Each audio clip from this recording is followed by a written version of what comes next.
So this is a video that shows what it's like when you sit down with me in my office. I just kind of set the phone up and let it play out. So there's not going to be any fancy angles or anything.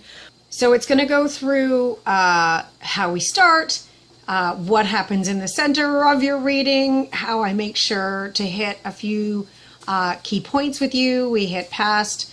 If that sounds good, and present, we're gonna hit future and see how that plays out. You'll see that I don't ask the client much more questions than, or any type of questions that need more than a yes or no answer, just to make sure that I'm still on track.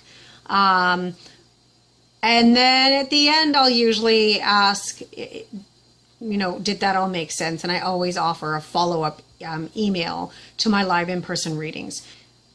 This client saw that at some point on my Facebook page I had posted that I wanted to record a session, and so she made the impromptu offer when she came to the office that day, and I took it just to see, let's see how it plays out. It's a real reading to give to you as a sample of what you can expect. So you see that I'm touching my nose a lot. I'm doing an awful lot of hand gestures.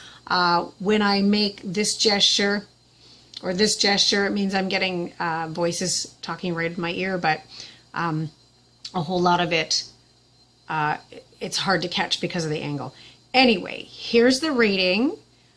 Enjoy, and I'll see you at the end. So in terms of your question and where you'd like to start, do you want that to be your question? Where do I start with this? How do I proceed from here?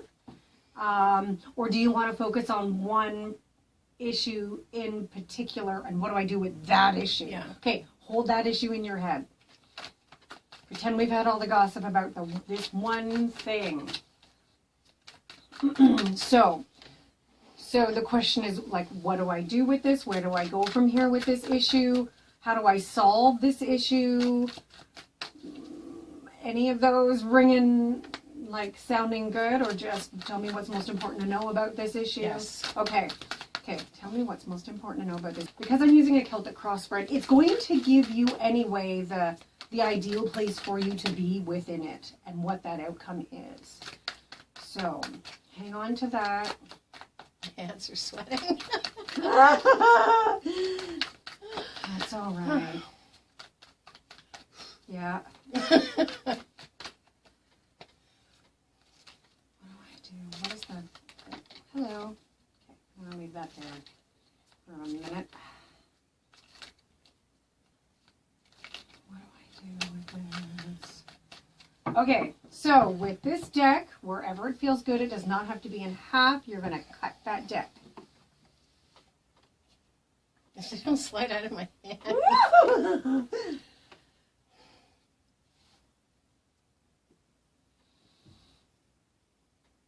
Awesome. Okay, that's your cut. My heart's racing. Okay.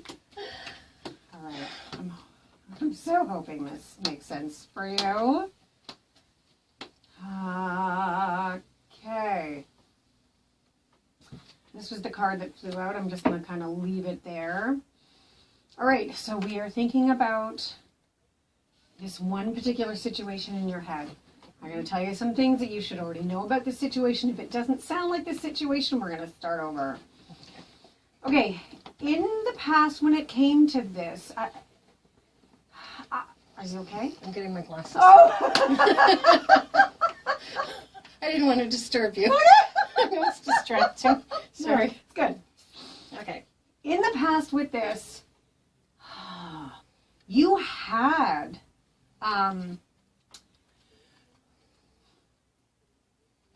a mastermind, and by that I mean you had some close friends who accepted you for all that you were and loved you for all of your inconsistencies, and that was a strange word to use, but they supported you and they loved you and they helped raise you up, and I feel like I'm missing them within this situation. I feel like I don't have that.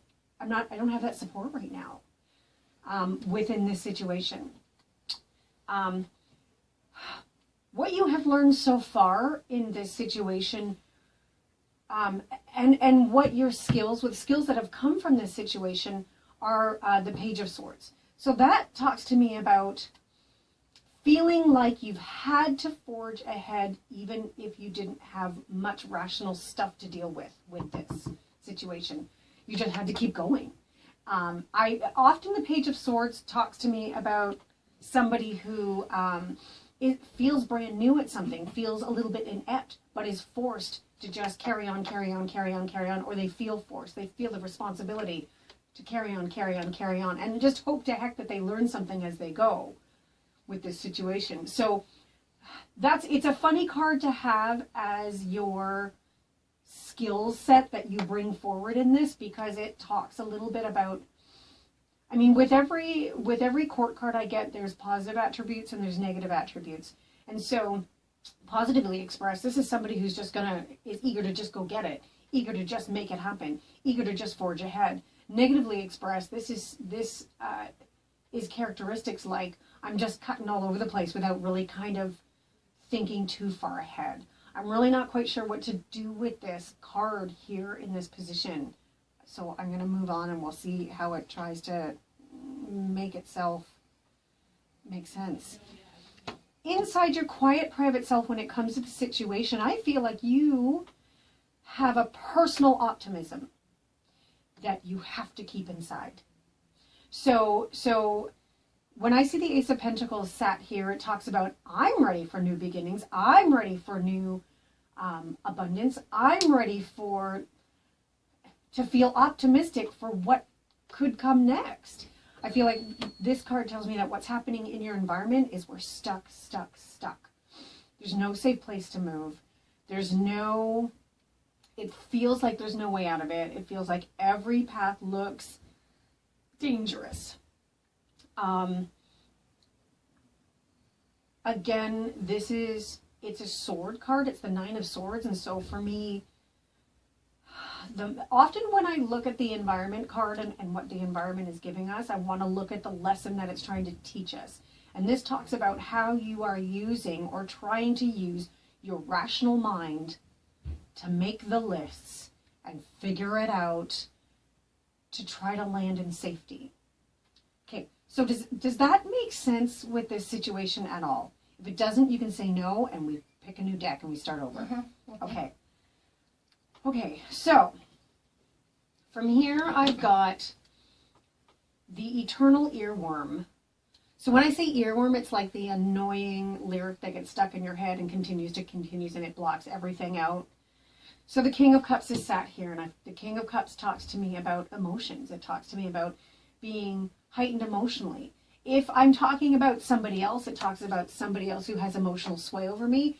If this earworm has to do with myself, it talks about I really want to be in control of my emotions. I want my emotions to be able to be settled. I want to be working at the top of my game emotionally with this. So if that is your continual earworm, again, every card kind of has two stories. So I feel like, how do I make that a positive instead of a negative? I need to tell the positive story. The story can no longer be, I wish I could, I wish I had, I wish I was. It has to be, how am I right now? I am so looking forward to a time when I'm emotionally stable. I can feel what it feels like to be emotionally settled. So I'm glad you're recording, because that might not make a whole lot of sense. That really is just the earworm, and I have to change my inner dialogue to something positive. If that's what I want, I can't pine for it. I have to be I really kind of need to touch places when I did feel that way.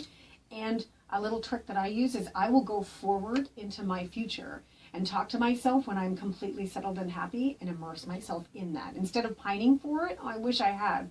I'm like, I'm going to go visit me when I do feel that way so that I can train my brain to run those pathways, to let my body know, look at how awesome we are. And then that becomes a truth now rather than something I'm reaching for constantly that comes later. Okay, so we're probably going to have to pull more cards. Okay, Because that's all the stuff that you know, and this is, now we're going to move into the stuff that you don't know. I hope it makes sense. The story's starting to make sense. When I pulled the cards at first, I was like, oh no, I don't understand any of this. But I feel like it's gonna make some sense. So, this card in this position is your roadblock to getting what it is that you need, or what you are feeling that you need in this situation. When I see the Hierophant, it talks to me about, and the way that these cards are laid out, it's talking to me about giving somebody else all the power. So, that is my roadblock. That is something. So how I like to think of my roadblock is I'm walking through the forest on my path, or I'm walking through the field on my path, and I'm presented with a great big huge brick wall, and I have to figure out how to deal with it to move on, or this is where I stay. And I know that there's wonderful things on the other side of that wall, so I can choose to deal with it. No matter what way we want to deal with this, there's going to be some discomfort. We can try to dig under the wall. That's a lot of work. We can try to climb over the wall. That's going to be a lot of work. We can cut through the forest and risk poison ivy. Is it worth that risk? I can try to cut through the forest the other way, and maybe I'm going to run into a wild boar. Is it worth the risk to get past this? I always feel like yes is the answer, even if there's some pain associated with it. And I feel like that is what is also been part of our wall. There's pain associated with trying to deal with this. So, I hope this makes sense. The card underneath that for me is the ideal place where you should be in this situation. So it's important to first, before I say this, is that this whole time we've been trying to teach you something. This is when the voices start. This whole time we've been trying to teach you something about your own self-resilience, about your own ability to make things happen, and to teach you. I just want to get the words right. Yeah, so I don't need a Valium. So you don't need a what? Valium. Valium, no.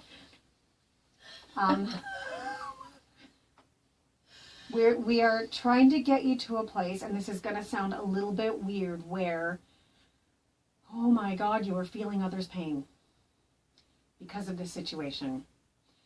That might seem a little bit left of where you thought we were going to go, but it's coming. We have to cause a little bit of pain, and we're going to feel a little bit of pain. It's necessary to get past this. And that's been the lesson. So I feel like although there's a running conversation that goes, I've been feeling pain. I feel pain. I've been feeling the pain the whole time. I feel everybody else's pain. I feel my pain. I've had pain. But there is a certain pain that you've been avoiding with this. You've been trying to smooth it over and put a balm on it and make it better and put it in a box and put it away. And I feel like we have to expose it. For me, this feels, the image that I just got talks about, well, it might not make any sense in today's medical terms, but what I saw was having to burn an infected cut to make it better. Which, oh my God, I don't want to. Why doesn't the poultice work? Why doesn't the salve work? Why doesn't there something else that's much nicer? And that's, we have made no footsteps, is what they're saying. We've made no footsteps with this thing because we haven't been willing to put the burn on. Okay, I hope that makes sense. So from here, what you ideally need to do, the ideal place for you in this situation, is to own all of your truths that you have weighed and measured so carefully, and make the cut. Which is not an easy thing to do. I know that's it's what I feel like you've been dancing with this, and this card now makes a little bit of sense to me, because this tells me you've been pulling away. The Page of Swords makes a little bit of sense to me in terms of what you've been learning. You've been pulling away from your power. You've been reducing yourself to a page consistently in this. So, okay. I feel like the chain of events, in terms of what comes forward in your head and in your lists, don't make sense. The ends don't meet. But I feel like what I want to tell you is making the cuts, using all of your rational ability, all of your truths, sets you free. So what that gets you is victory. So this is my 9 of Wands, and 9 of Wands for me in this deck talks to me about successes. It talks about being safe. It talks about being prepared, and it talks about your intuition. It talks about trusting your intuition on this. Your intuition has been poking you, and you have been rationalizing it with lists. So sometimes it's time to make lists. Sometimes it's, you've got to have on the calendar when to pay the PUC. But I think in this situation, we've been asking something bigger of you. And you've sort of, there's a lot of different players in place. I wasn't going to use that word, but that's the word they wanted. There's a lot of different players in place. And everything all together has been making you go, back away, back away, back away, back away. Bomb.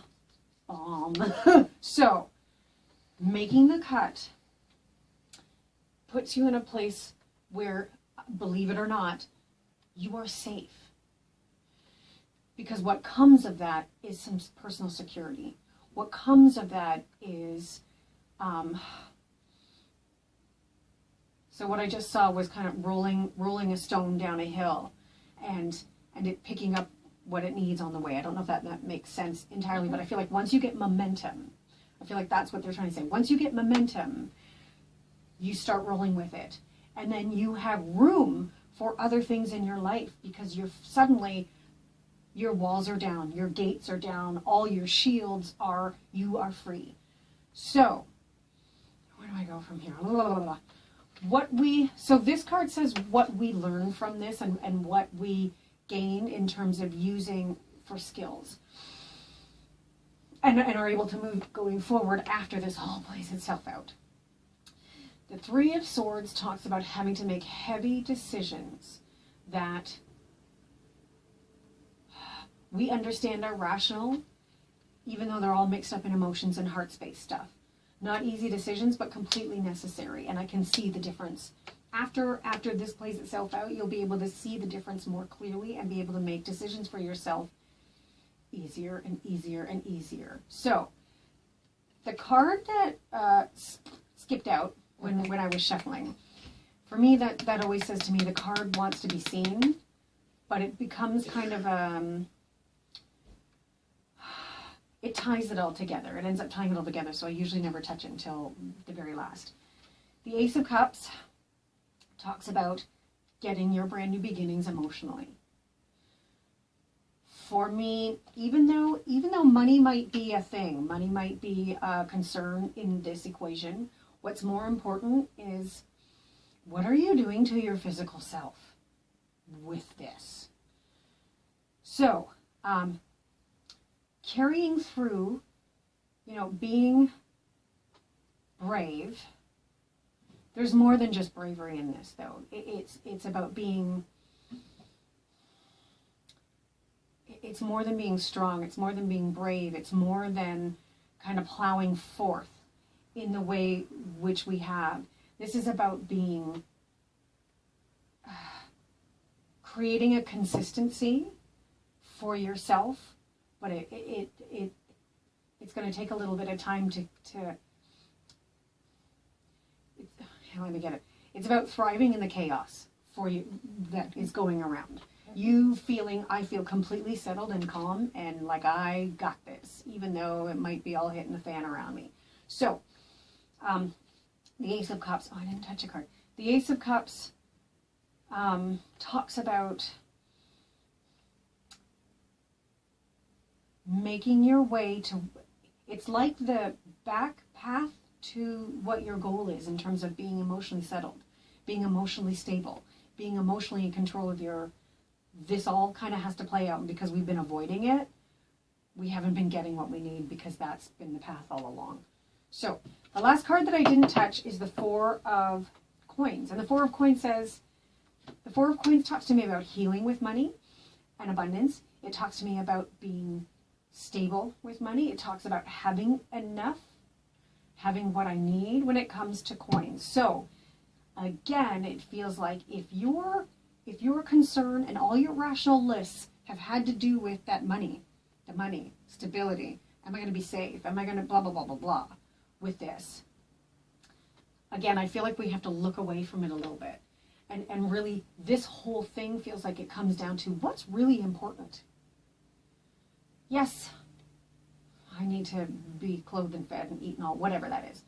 Whatever she says. But I feel like what's most important is how are we feeling within it? I don't want to be trapped within it. And I feel like we live in a place, we are blessed to live in a place where you will never go hungry. You will never not be housed. You will never have you'll never have what you, or you'll never not have what you need. That's how I want to say it. So, do you want to, usually at this point I kind of look at what's the most important card here. And it's very interesting to me that this is the card that stands out, the Three of Cups, in terms of where's my support? Where are my people? Where's my mastermind? Where's my safe place? So I don't know that the answer is to look in the past. I feel like there's going to be opportunity to look for new people or to find new people who will embrace you and give you that support. So that for me ties in with you'll have what you need, because you're going to be able to have new connections once walls fall. So the other one is this, is that the first thing I'd want to do is take a look at do you need some tissue? Tissue! Oh, you always have stuff. I always have tissue. I make people cry. I find that when we hit that crying spot, we're letting it out. We're letting it go. We're just like, okay, shit, but okay. I feel like the first thing I want to look at is how have I bound myself to this? Not they did it and they and them and them. The first place to look is your own. How am I free on my own? How can I undo the things I did on my own, because that gives me some room to breathe? Have you read the Seed of the Soul book ever? Ever? Okay. Do you like to read? Do I have a copy? Please let me have a copy. I have like 4 copies at my house. And I buy them specifically to give them away because I think it's a brilliant book. And so what I'm going to do, it's not on my, of course it's not. I don't think it's in any of my bins either. We're going to connect at some point. I'm going to put this book in your hand because I feel like it will help you do that thing. Let's first unbind some things and then let's look at other people and see what their shit that I've been carrying. Okay, from here, where would you like to go? Like, do you have any questions about any of the cards on the table? Or do you want to kind of expand on like a different topic completely? A different topic? Okay, let's do that. Okay. All right, so I'm going to use a different deck. It's very interesting because when you lifted all those, it was like a heaviness just went with the cards. It was like you can feel the energy down here of messages. Right. It's really interesting. So as you can see in the body of this reading, the client didn't really tell me a whole lot. I didn't have her speak to me a whole lot. I didn't ask her any leading questions. I didn't even ask her what the topic was. That's how I like to do my readings. I like to read as blindly as possible. So, congratulations for making it all the way through.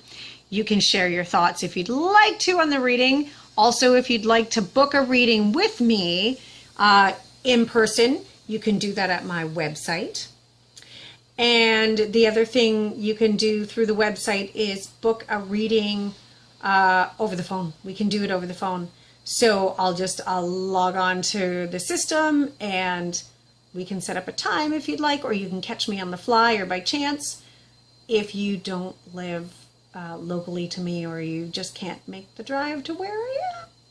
Anyway, I hope that answered some people's questions in terms of what a reading looks like and what they can expect, and I hope to read for you pretty soon. Thanks for watching.